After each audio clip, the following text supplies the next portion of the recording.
Dear students, Verma sirs निष्णात classes Sultanganj में class 12 के स्टूडेंट के लिए इस नए वीडियो कार्यक्रम में आपका स्वागत है।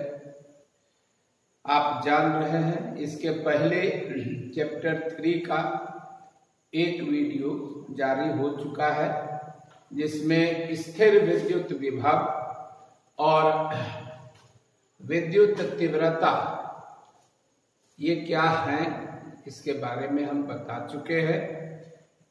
विद्युत विभव और विद्युत तीव्रता की चर्चा चैप्टर 2 में भी की गई थी, दोबारा बता दिए हैं, दोनों के बीच संबंध भी निकाल दिए हैं। अब आपके पास एक लॉन्ग क्वेश्चन आता है कि अगर आपके पास कोई पॉइंट चार्ज है तो पॉइंट चार्ज के कारण किसी बिंदु पर विद्युत विभव का मान क्या होगा और विद्युत तीव्रता का मान क्या होगा। यह एक लॉन्ग क्वेश्चन है। अब तक हमारी नजर से यह नहीं गुजरा है कि एग्जाम में आया हो, लेकिन इसको बिना पढ़े अगर आप फेमस क्वेश्चन जो विद्युत द्विध्रुव का है वो पढ़ते हैं तो फिर थोड़ा सा होगा कि रटना होगा कि इतना होता है मान लीजिए, और हम चाहते हैं कि नहीं, आराम से ये बताएं कि किसी बिंदु आवेश के कारण, बिंदु आवेश, अब आपके मन में होता होगा कि बिंदु आवेश क्या है। एक्चुअली आवेश जब आप भी किसी भी चीज पर देते हैं तो आप तो जानते हैं एक कूलम आवेश में 6.25 × 10⁻18 आयन्स होते हैं, प्रोटॉन्स या इलेक्ट्रॉन्स। धन आवेश में प्रोटॉन्स, ऋण आवेश में इलेक्ट्रॉन्स, जिसकी संख्या होती है 6.25 पर पावर 18। तो भाई ये संख्या बहुत बड़ी है, तो चार्ज एक्चुअली डिस्ट्रीब्यूटेड हो जाता है। अब चार्ज का डिस्ट्रीब्यूशन कंटिन्यूअस होता है अगर बॉडी का शेप कंटिन्यूअस है, डिसकंटिन्यूअस होता है अगर बॉडी नुकीली है, नोक पर जमा होता है चार्ज। ये सब बात तो हम आपको क्लास में भी बता चुके थे जब समय लॉकडाउन नहीं हुआ था, उस समय भी। और ऐसे भी आप किताब भी पढ़िएगा तो आप ये बात जान जाएंगे। तो उतना बड़ा चार्ज डिस्ट्रीब्यूशन जो है उसको नहीं देखकर हमको एक सूक्ष्म आवेश लेना है, पॉइंट चार्ज। बिंदु आप जानते ही हैं बहुत सूक्ष्म होता है, तो एक पॉइंट चार्ज किसी बिंदु आवेश के कारण एक बिंदु पर विद्युत विभव और विद्युत तीव्रता निकालें।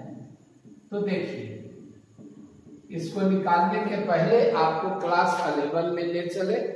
क्लास 11 में याद होगा कि जो वेरिएबल फोर्स होते थे उसके अधीन कार्य को हमेशा इंटीग्रेशन मेथड से करते थे। और हम आपको बार बार बताते हैं फिजिक्स माने तोड़ो और जोड़ो। आप खुद भी देखिए कि मान लीजिए ये आपका सुविधा के लिए मान लीजिए Q कूलम धन आवेश है, क्योंकि आप तो जानते हैं ऋण आवेश स्टेबल इक्विलिब्रियम में नहीं रहता है, तो उस पर फोर्स का जो बैलेंसिंग होता है वो कठिन होता है, और गणना करने में हम इन बातों का ध्यान नहीं रखे, इसलिए हम लोग स्टेबिलिटी को ख्याल में रखते हुए मैकेनिकल फोर्स की जब बात करते हैं तो स्टेबिलिटी को, इक्विलिब्रियम को ख्याल रखते हुए हम लोग हमेशा यहाँ धन आवेश मानते हैं। तो ये पॉइंट चार्ज है Q कूलम, और आपको यहां से O से, जहां ये चार्ज है R दूरी पर P बिंदु पर विद्युत विभव निकालनी, विद्युत तीव्रता भी निकालनी है। अब आप परिभाषा याद करिए कि आप चलिए अनंत पर, और अनंत पर चले चलिए टू इन्फिनिटी जाइए, और वहां से एक परीक्षण चार्ज लीजिए डेल्टा क्यू कूलम, बहुत सूक्ष्म चार्ज, और उसको यहां तक लाइए। तो जो भी काम करेंगे वहां से यहां तक लाने में, उसी को विभव करेंगे। लेकिन आप खुद समझिए कि ये जो भी काम होगा विद्युत बल के विरुद्ध होगा। विद्युत बल जब यहाँ प्लस चार्ज है और ये टेस्ट चार्ज भी प्लस है, तो कहीं भी यहाँ इस डिस्टेंस में कहीं भी एक आर्बिट्ररी पॉइंट, मनमाना पॉइंट ए मान ले, तो यहाँ विद्युत बल की दिशा ये होगी, ओ से ए की तरफ होगी, बाहर की ओर, क्योंकि ये पॉजिटिव चार्ज है और ये भी पॉजिटिव चार्ज, ये दिशा होगी। और आप इधर लाएंगे ए से बी तक। तो अगर इस डिस्टेंस को आप x मानते हैं, तो इंटीग्रेबल फंक्शन बनाने के लिए इस डिस्टेंस को dx मानना होगा, x का डिफरेंशिएशन dx। ये सारी बातें विस्तार पूर्वक 11th में हम बता चुके हैं, और बराबर बताते हैं कि 11th का क्लास करना बहुत इंपॉर्टेंट होता है, क्योंकि वह फंडामेंटल्स ऑफ फिजिक्स बताए जाते हैं। फिर भी आपके हित को ख्याल में रखते हुए हम बताते हैं कि यहां से अगर हम रत्ती भर भी हिलेंगे एक बाल के बराबर भी, तो बल तो बढ़ जाएगा, क्योंकि दूरी तो घट जाएगी, और विद्युत बल दूरी के वर्ग का व्युत्क्रमानुपाती होता है, व्युत्क्रम वर्ग नियम। तो आप अनंत से यहां तक में बार बार बल को बदलेंगे, और बल क्या होगा, धीरे धीरे ये जो बल है धीरे धीरे क्या होते जाएगा, बढ़ते जाएगा। और मेरा गाना आपको याद होगा, धीरे धीरे प्यार को बढ़ाना है, हद से गुजर जाना है। यानी स्टार्ट हुआ इन्फिनिटी पर, तो वहां बल लगभग 0 था, और धीरे धीरे बढ़ता बढ़ता ये पी पॉइंट तक आते आते बल सबसे बड़ा हो गया। तो बल तो लगातार बढ़ रहा है, तो जो चीज लगातार बढ़े उसे इंटीग्रेशन मेथड से हल करते हैं, इन्फिनिटी से स्टार्ट करके आर पर खत्म करते हैं जहां हमको काम करना है। ये मेरा रफ है, आपको सब बात याद हो जाएगी 11th क्लास की। जो लोग कैलकुलस बढ़िया से पढ़ते हैं, मैथमेटिक्स पढ़ते हैं, वो जानते हैं कि इस बीच में अनगिनत बार, अनकाउंटेबल टाइम्स फोर्स बदल रहा है, और कार्य की गणना करनी है, क्योंकि परिभाषा है भाई, विभव की परिभाषा है जो आपको निकालना है कि आवेश को लाने में किया गया कार्य विभव है, एकांक धन आवेश को। तो चलिए ना डेल्टा क्यू आवेश को लाते हैं और कार्य की गणना करते हैं, और जो कार्य होगा वही विभव होगा। तो यहां पर हम आंसर लिख रहे हैं, माना कि ओ एक बिंदु आवेश क्यू कूलम है, इससे आर दूरी पर पी पर विद्युत विभव भी बराबर ज्ञात करनी है। ठीक, क्लियर।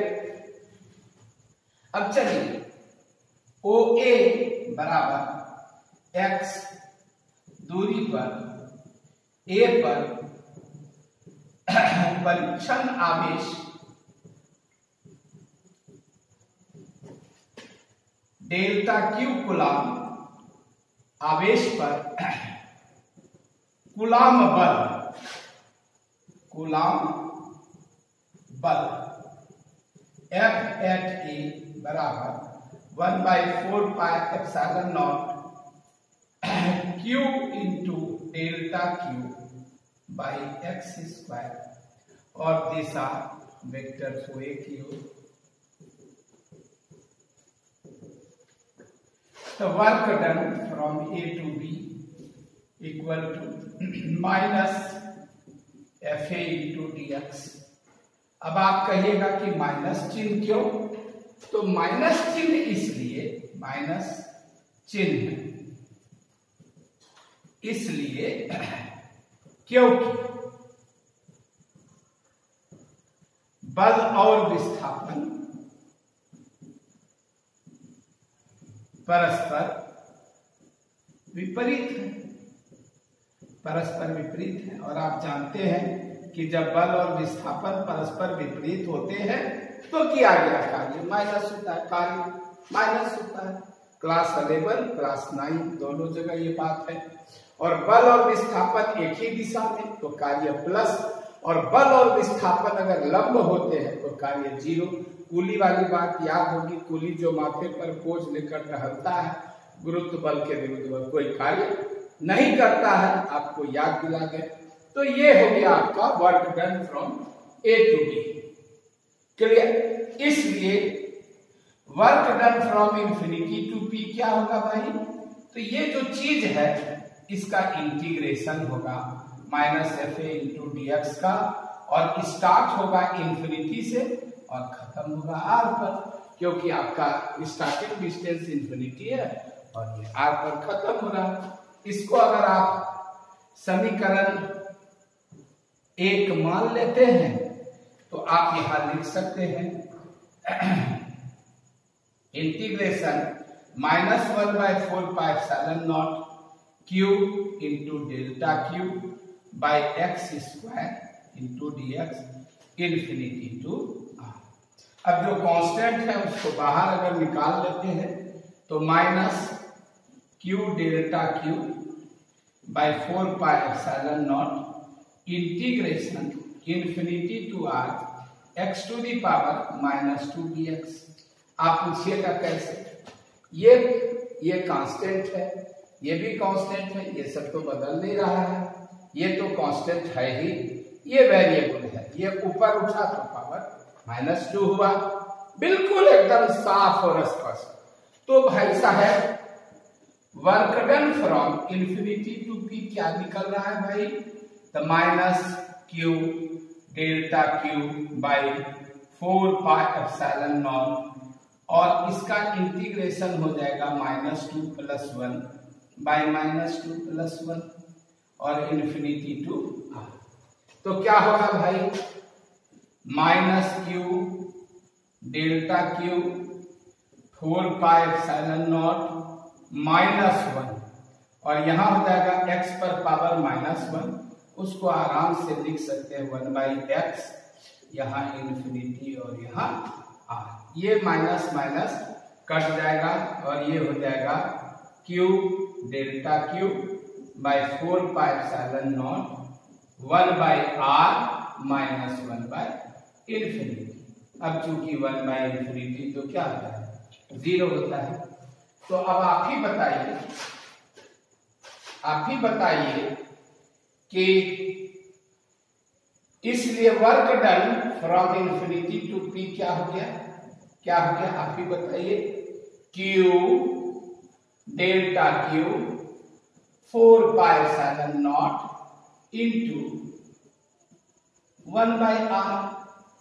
अब चूंकि पी पर विद्युत विभव भी बराबर होता है, परिभाषा बता चुके हैं, work done from infinity to P by delta Q.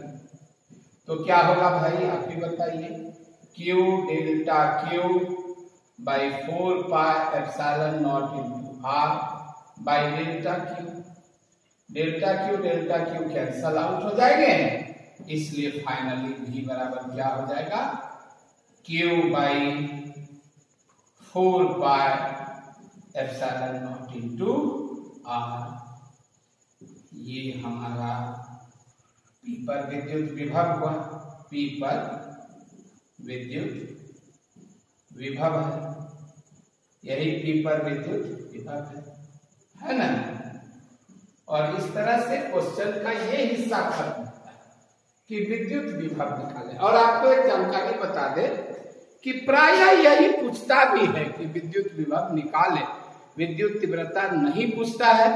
तो यहां तक आंसर लिख देंगे तो हमारा काम चल जाएगा। लेकिन अगर पूछ दिया कि विद्युत तीव्रता क्या है तो उसके लिए थोड़ा सा आगे बढ़ना होगा। और एक बात और, यहाँ पर एक चीज प्रायः हो जाता है मन में कि सर यहाँ तो एप्सिलॉन आर भी होता है। तो इसके लिए हम आपको बताएं कि जब हम कोई फार्मूला को कैलकुलेट करते हैं तो हम ये मान लेते हैं कि हम ये सारा काम हवा में कर रहे हैं। अब आप कहिएगा काहे मान लेते हैं?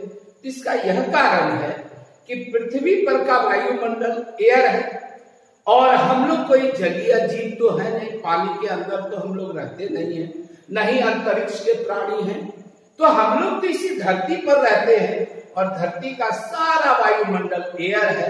और इसलिए यहां पर एक बात लिख देते हैं हम लोग, हवा में एप्सिलॉन आर इक्वल टू 1। तो अब हमारा टीचर, हमारे जो भी टीचर हैं वो ये समझ जाते हैं कि हम ये सारा प्रयोग हवा में कर रहे हैं। और यहाँ पर एक चीज हम जोड़ देते हैं कि यदि यह सारी व्यवस्था किसी दूसरे माध्यम में होती तो यहाँ एप्सिलॉन नॉट के बाद और एक टर्म आ जाता, और वो क्या होता? Epsilon R. Please wait, I am just coming back within some seconds.